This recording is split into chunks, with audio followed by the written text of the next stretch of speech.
Cette présentation a comme but de rétablir la vérité sur l'Union européenne, étant donné qu'il y a eu beaucoup d'affirmations contradictoires et exagérations qui sont arrivées à pic lors de la campagne du Brexit. Ainsi, je veux vous donner un aperçu simple et clair sur les leviers fondamentaux du fonctionnement de l'Union européenne. Cette présentation est découpée en deux parties. Une partie générale donnant une vue d'ensemble, puis une deuxième partie avec un examen plus approfondi des institutions majeures. Il est notoire qu'il n'y a aucune explication claire sur le fonctionnement de l'Union européenne par la presse, les médias et les politiques. Un vrai déficit de communication, ce qui a donné un boulevard pour les extrémistes de tous bords de mentir et déformer son fonctionnement. Par exemple, en parlant de diktat de Bruxelles et la Commission européenne qui veut imposer ses choix politiques aux nations. J'aimerais vous expliquer le fond du fonctionnement de l'Union européenne avec ce graphique, que je compare à un pneu de vélo avec 3 cercles.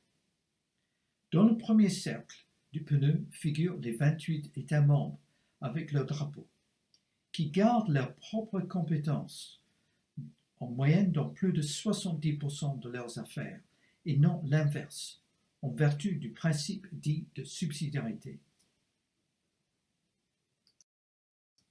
Le deuxième cercle, le Conseil européen des chefs d'État, rassemble les chefs d'État et de gouvernement des États membres qui s'occupent de leur souveraineté. C'est l'institution qui détient la plus grande autorité politique. Il arrête la stratégie, les grandes orientations et fixe les priorités de l'Union européenne et décide des traités à conclure. C'est le mode de fonctionnement dit l'intergouvernemental. Au troisième cercle figure la Commission européenne. C'est le Conseil européen des chefs d'État qui nomme les commissaires et qui est aussi directement impliqué dans la nomination du président de la Commission européenne. La Commission est collégialement la principale instance de direction et de gestion de l'Union européenne et ses commissaires ne peuvent recevoir d'instructions du pays dont ils sont ressortissants. Elle est supranationale et responsable de s'occuper de l'intérêt général de toute l'Union européenne. C'est le mode de fonctionnement dit communautaire. Donc, en résumé, on a au premier cercle avec les pays la subsidiarité, avec le deuxième cercle, le Conseil européen des chefs d'État, c'est l'intergouvernemental, et avec la Commission européenne, c'est la méthode communautaire. Le Conseil des ministres, appelé le Conseil, est constitué des ministres des gouvernements de chaque État membre. En effet, le reste de chaque gouvernement. Donc, le président français est au Conseil européen des chefs d'État et ses ministres au Conseil des ministres. Ce Conseil s'occupe des intérêts des États. Le Parlement européen, en bas à droite, est formé de députés élus au suffrage universel dans chaque pays, comme chez nous avec notre Assemblée nationale, et représente les citoyens. J'ai ajouté les autres institutions à l'extérieur du cercle majeur, c'est-à-dire la Banque centrale européenne, gérant la zone euro, la Cour de justice basée à Luxembourg, qui veille au respect des traités et normes et qui ne doit pas être confondue avec la Cour européenne des droits de l'homme, basée à Strasbourg, qui est indépendante de l'Union européenne, et la Cour des comptes, pareil à notre Cour des comptes. Le premier constat que l'on puisse faire au regard de cette organisation est la tension manifeste entre les chefs d'État s'occupant de leur souveraineté, l'intergouvernementale, et la Commission avec sa vision communautaire de l'intérêt général de l'Union européenne. Afin d'aider notre compréhension de cette organisation, sachez qu'à l'origine, elle s'inspirait d'un modèle supranational conçu par la France en 1950 pour la communauté européenne du charbon et de l'acier. Ce modèle a été utilisé lors du début du projet européen dans le traité de Rome en 1957, mais noté sans un deuxième cercle pour les chefs d'État, et l'Assemblée était purement consultative.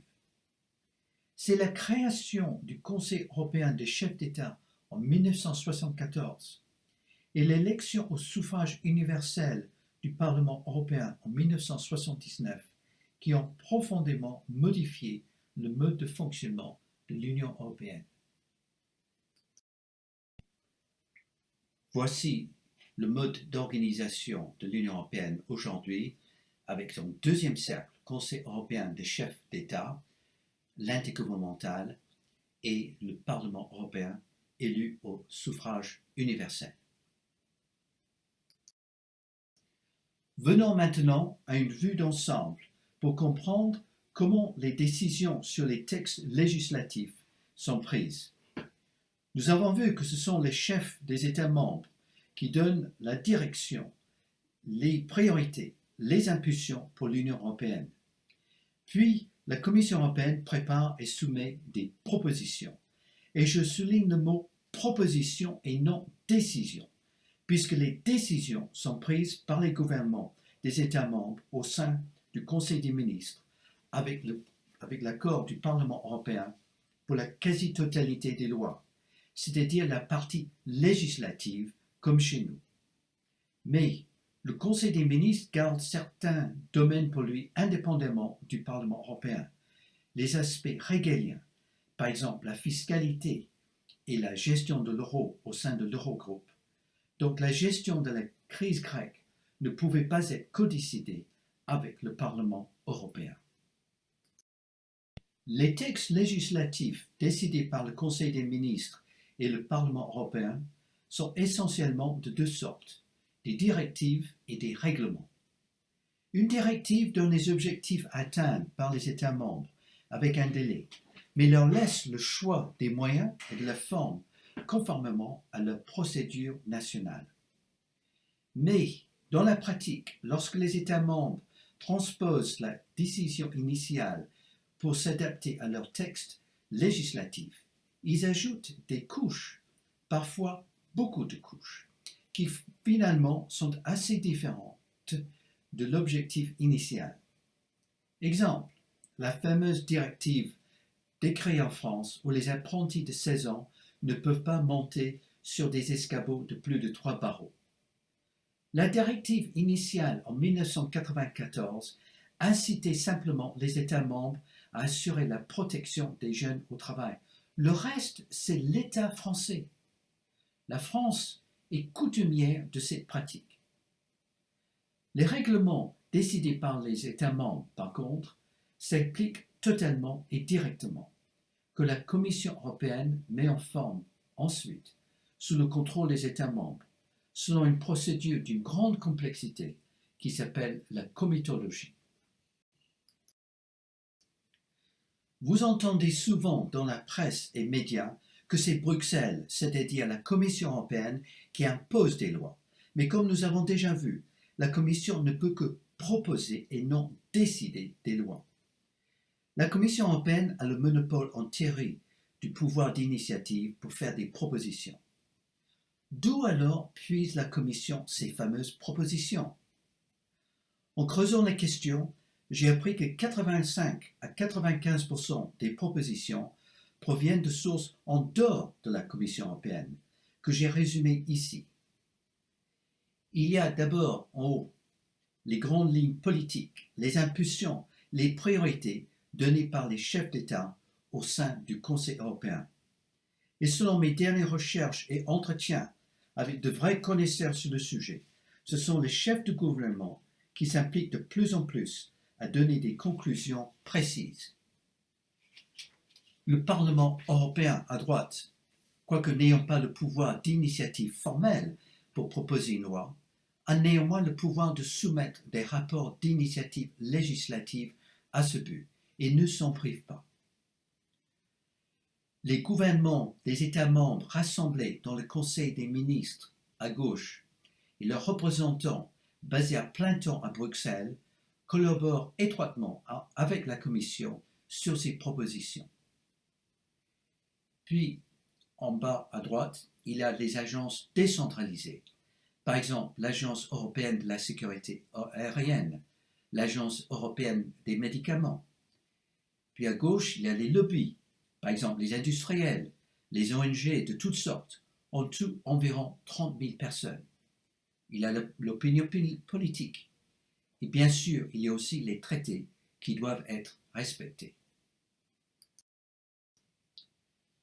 Puis, il y a le cheminement d'une proposition qui a bien été discutée à plusieurs niveaux avec beaucoup de personnes et d'institutions, y compris les parlements nationaux des États membres, avant d'arriver au Conseil des ministres et le Parlement européen pour décision.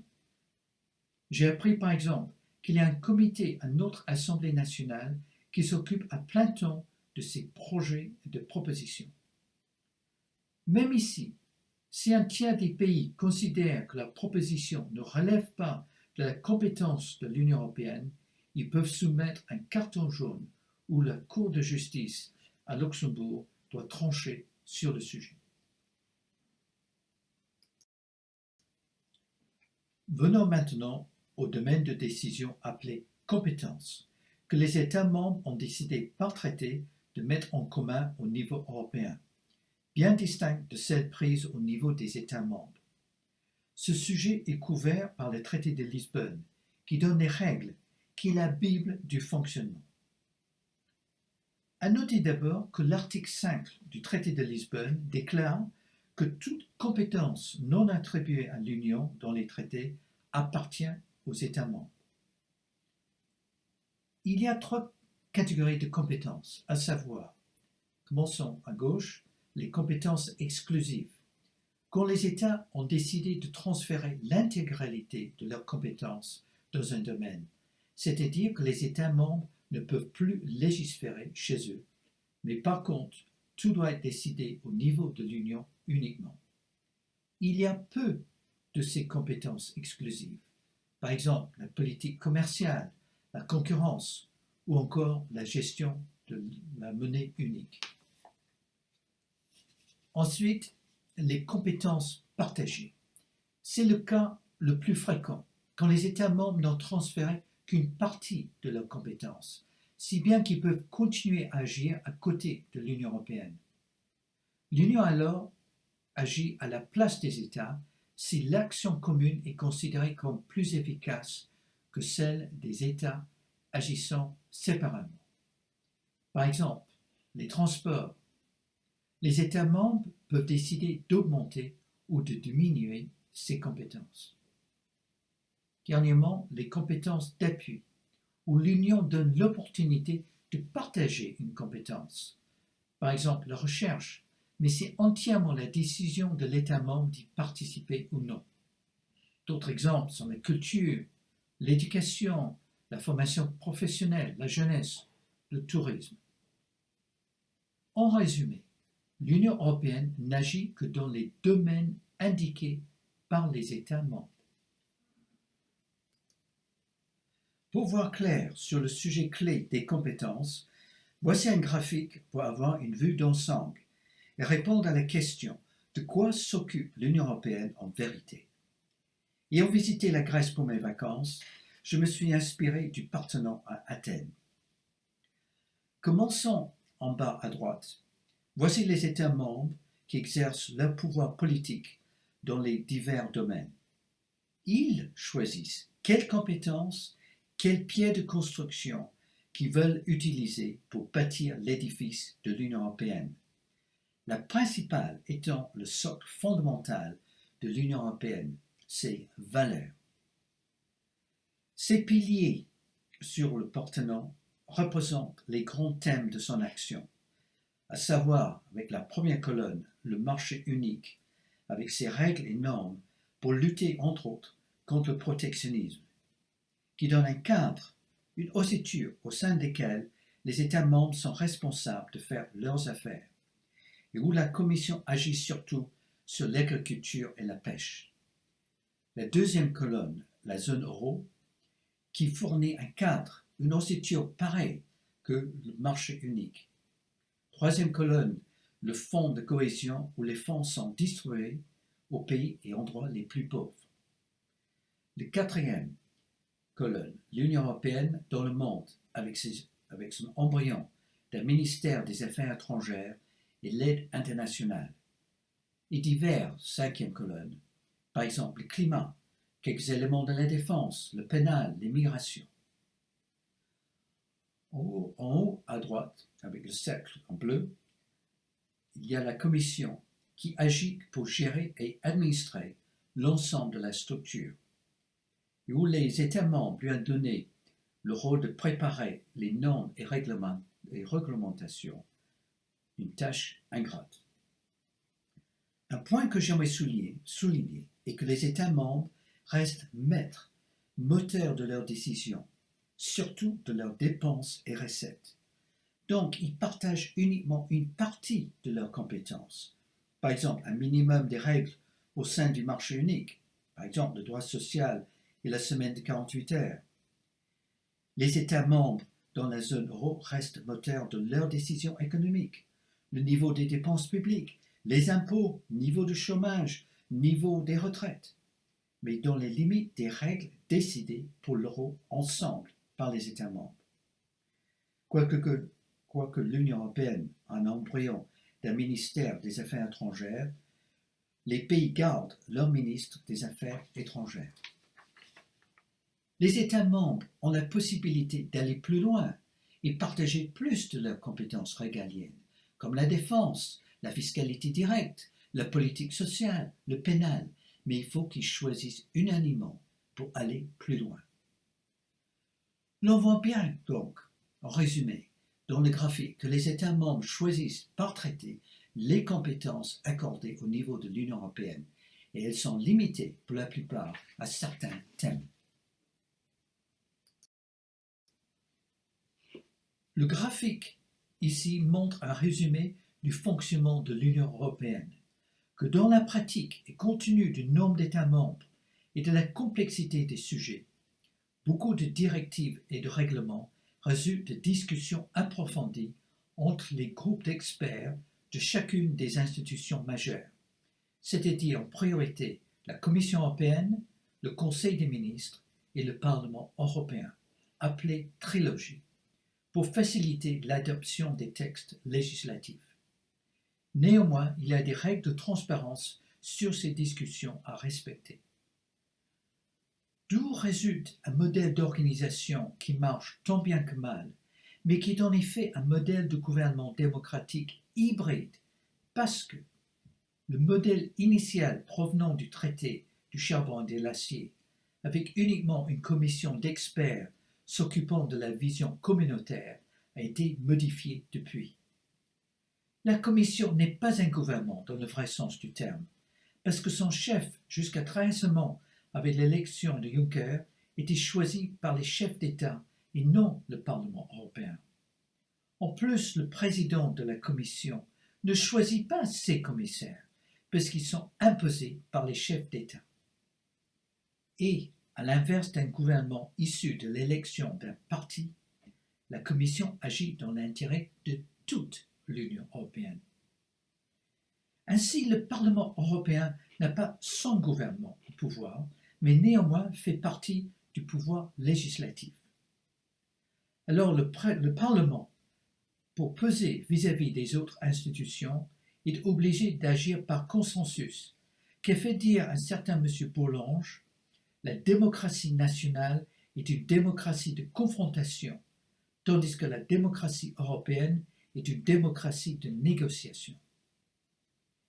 Il y a aussi un tas de domaines de décision qui restent dans le pouvoir du Conseil européen des chefs d'État, par exemple les politiques régaliennes, la défense, la fiscalité directe, la politique sociale, l'éducation, le pénal, où les décisions doivent être prises à l'unanimité pour progresser. Également, pareil avec le Conseil des ministres, qui garde plusieurs domaines de compétences pour lui-même, surtout les aspects régaliens, où les décisions doivent être prises aussi à l'unanimité pour progresser. En conclusion, les domaines d'action, les compétences de l'Union européenne sont limitées. Les États membres ont toujours la main sur le fonctionnement de l'Union européenne, sont en réalité à l'origine de la plupart des propositions et décisions, mais n'en assument pas la responsabilité, sauf lorsqu'elles sont populaires, les autres étant mis sur le dos de la Commission européenne, Bruxelles. Je prends l'opportunité ici de vous montrer un graphique que je trouve clé pour souligner l'importance de l'Union européenne. Il me semble que l'explosion démographique mondiale depuis un siècle, et surtout ces derniers 50 ans, n'a pas été prise en compte par les Occidentaux. En 1900, lorsque l'Europe gouvernait le monde, nous étions un habitant européen sur 5 dans le monde entier. En 1960, les 28 États européens représentaient un habitant sur 7 au monde. Aujourd'hui, nous représentons un habitant sur 14 au monde. Et d'ici 2050, les 28 États membres sont prévus de représenter un habitant sur 20. La plupart de cette croissance provenant de l'Afrique, qui va passer d'1 milliard aujourd'hui à 2,5 milliards en 2050, selon les estimations. Je ne conçois pas comment nous pouvons espérer garder notre civilisation à l'avenir avec ses valeurs de démocratie et de tolérance, de maintenir notre souveraineté européenne vis-à-vis de la Chine, de la Russie et des États-Unis, par exemple, sans être unis. Et je crois donc au dicton anglais, unis nous résistons, désunis nous sombrons. Je vais passer maintenant à la deuxième partie et vous présenter des graphiques rapidement, montrant plus de détails sur le Conseil européen des chefs d'État, la Commission européenne, le Conseil des ministres et le Parlement européen, c'est-à-dire le deuxième cercle dans notre graphique. Voici les grandes lignes du fonctionnement du Conseil européen, qui détient, comme je l'ai déjà dit, la plus grande autorité politique dans l'Union européenne. Il prend les grandes décisions, nouveaux traités, élargissement, politique étrangère, la sécurité, la défense. Et il a un rôle d'arbitrage au sein du Conseil des ministres. Continuons avec le Conseil européen. Comme nous l'avons déjà dit, il nomme les commissaires, il décide du président de la Commission européenne avec le Parlement européen et il représente le visage de l'Europe politique.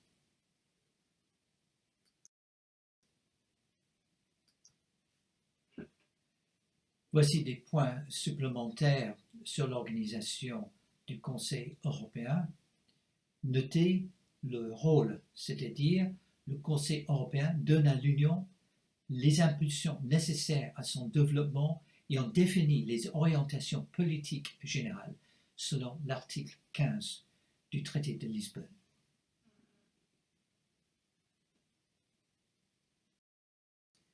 Regardons maintenant les points clés sur la Commission européenne,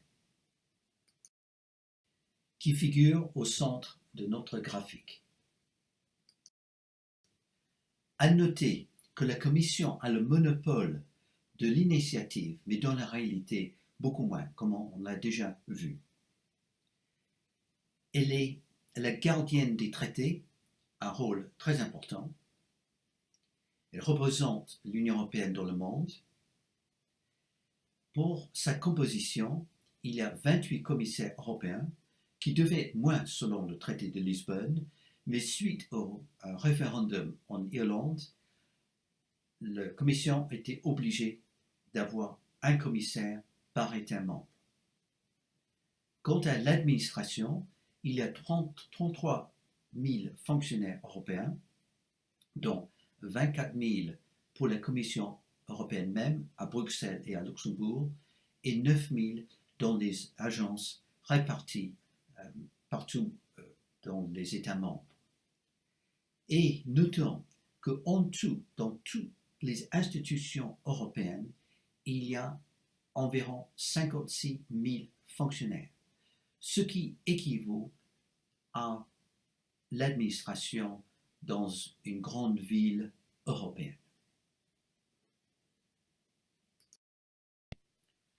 À noter l'évolution dans la nomination du président de la Commission, qui jusqu'à 2014 était effectivement décidée par le Conseil européen des chefs d'État, et seulement depuis 2014 selon les résultats des élections européennes. Le Conseil européen des chefs d'État a fait de sorte depuis de nombreuses années de nommer des présidents de la Commission européenne faibles afin d'asseoir son pouvoir. Regardons maintenant le fonctionnement du Conseil des ministres, qui figure à gauche en bas de notre graphique. Voici le rôle du Conseil des ministres, les membres, son siège, et j'aimerais surtout souligner les formations, les 10 formations au sein desquelles les travaux de directives et règlements sont préparés en consultation avec les autres institutions. Tous les 6 mois, un État membre prend la présidence de ce Conseil et ses ministres président chacune des formations et ainsi travaillent avec les commissaires. Mais, comme pour le Conseil européen des chefs d'État, il y a plusieurs domaines de décision où le Conseil des ministres garde le pouvoir pour des raisons de souveraineté nationale, par exemple la défense, la sécurité, le pénal. Une avancée importante du traité de Lisbonne en 2009 était d'étendre le nombre de sujets où les pays pouvaient se mettre d'accord sur les décisions en utilisant le vote à la majorité qualifiée. Malheureusement, certains sujets, par exemple les sujets régaliens comme les paradis fiscaux, nécessitent toujours l'unanimité. La majorité qualifiée exige l'accord des 55% des États membres représentant 65% de la population de l'Union européenne, mais dans des cas très importants où la souveraineté est particulièrement en jeu, l'unanimité est requise. Mais une évolution importante, les États membres peuvent décider que certains d'entre eux fassent une coopération renforcée pour aller en avance. Par exemple, les frontières Schengen ont commencé avec seulement 5 États membres, puis ils ont été rejoints plus tard par les autres.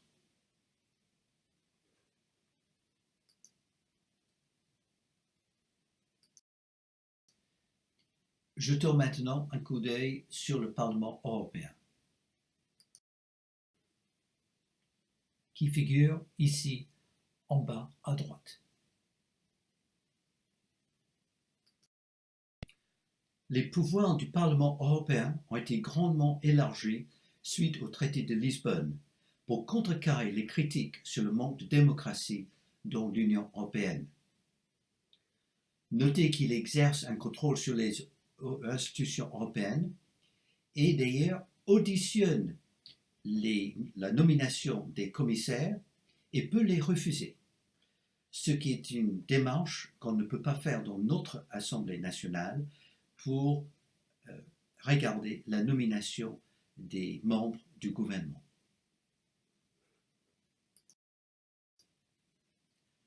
Regardons maintenant la composition politique du Parlement européen suite aux élections européennes en 2014. À droite, nous avons le Parti populaire européen qui représente le plus grand parti des partis de droite, et à gauche, il y a l'Alliance progressive des socialistes et démocratiques qui représente le plus grand parti de la gauche.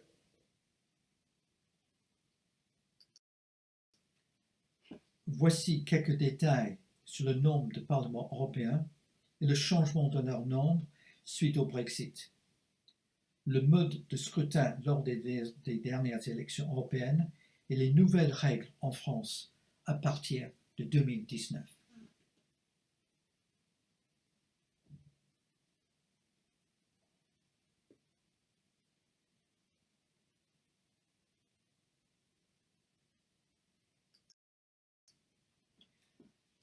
Voici des sources fiables pour avoir davantage d'informations sur le fonctionnement de l'Union européenne.